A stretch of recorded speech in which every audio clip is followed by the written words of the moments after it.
What is masculinity? In our traditional world, it can often be delegated to the alpha male spear or red pill ideology, which we don't have to get into. It's kind of complicated though, providing, protecting, nurturing, and even then there's a lot of nuance. However, traditionally, it's all too common of a trope in most media to have a main character be a stoic, emotionless piece of man-meat. This trope is directly reflective of real life. Everyone's had the men don't cry discussion or been told to man up or stop complaining or to simply do what's needed as a man. Anime, on the other hand, offer us many exceptions. Many an anime character defies the stereotype, but very many instead turn their feelings of rage and sorrow and sadness into power, as if anger itself was a power-up. Getting mad doesn't make you stronger. I actually doubt many people can remember the amount of time they've seen Goku cry, maybe when Krillin got dirty Sundayed or when Grandpa Gohan died, and the subsequent emotions that may drive them to Super Saiyan like in Gohan's case. But now that I think about it, I'm pretty sure we've seen Vegeta cry more than Goku, just for an example. However, I am here to explain how and why our boy Toriko embodies not only these lines of thought, but how he also overcame them. But beforehand, shameless plugs. Have you ever found yourself wanting to be more connected to these videos, or even have the option to directly support what I do with you all here on the channel? Well, look no further, as I've started a Patreon. Yeah, real original, I know.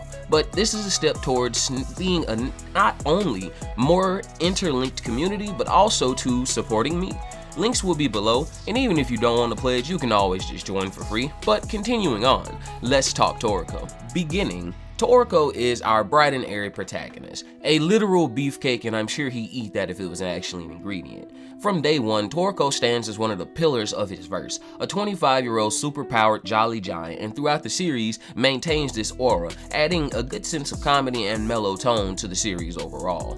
Toriko doesn't really express anger or outright hatred towards anything unless needed, and he lives, laughs, loves, and cries often, simply showing his appreciation for the world around him.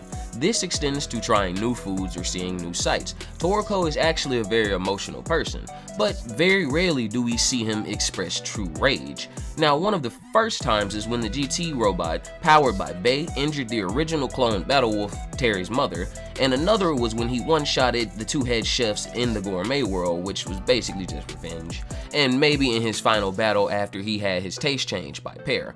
But overall, in his treatment of others, we can see Toriko as an incredibly nurturing person, taking in Komatsu, someone much meeker and sheepish than himself even though they're the same age, and in the process becoming an inseparable duo of brotherhood.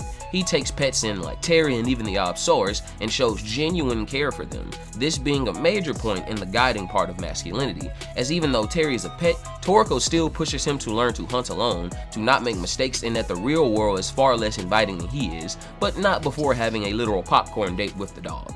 But Toriko, throughout everywhere he goes, spreads a level of calmness, no matter the situation. Even Match, a literal Yakuza, described being around Toriko like being in a tranquil forest, as if he oozes an optimistic aura that uplifts those around him. The best way to really say it is, Toriko has a magnetic personality, more so than any of the other Heavenly Kings. Sunny, while portraying a feminine side of manhood, is a snob and judgmental. Coco, though, is incredibly popular. He is reclusive due to his abilities and past traumas, and Zebra, well, Zebra literally causes nations to implement martial law by him just being a free man, so we don't have to talk too much about that. Thus, Toriko is arguably the most beloved of the four kings.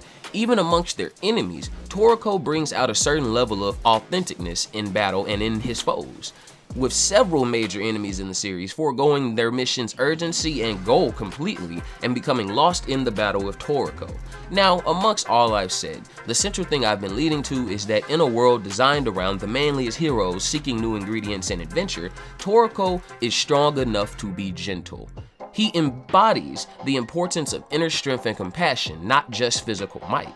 Whether not killing creatures he didn't intend to eat, or only taking what's necessary when gathering, even if there's an abundance, Toriko time and time again shows that being a man is far more than being stoic or violent. It's an understanding of what you can do in the world and how important your role may be.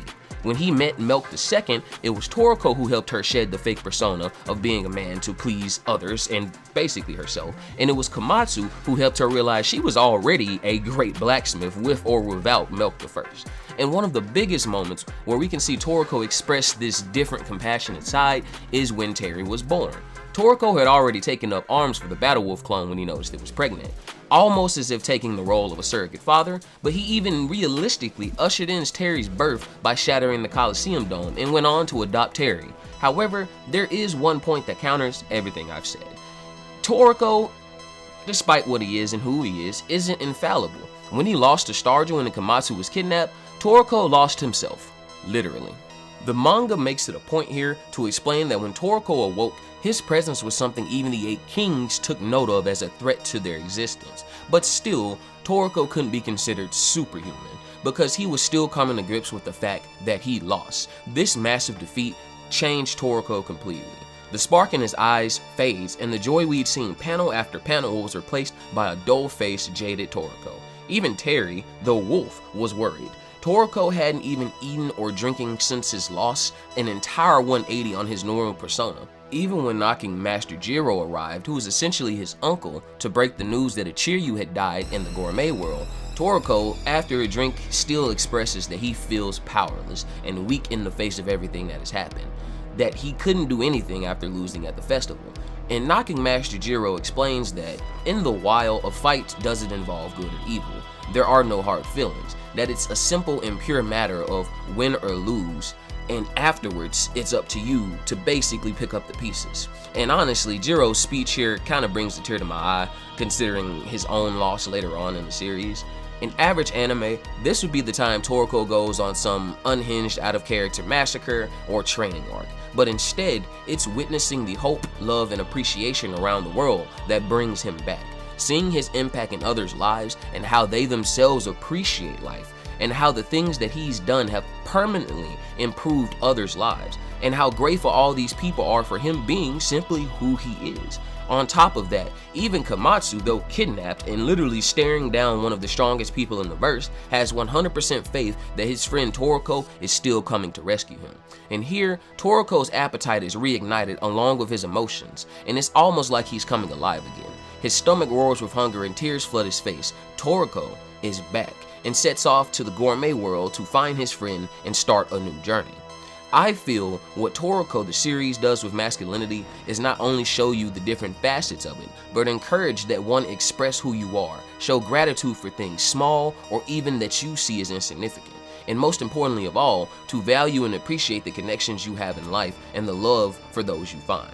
Because even at your lowest, even when you failed, even when you're so weak that you can't even speak, you still have value and you still have the future, and there are people that still need you.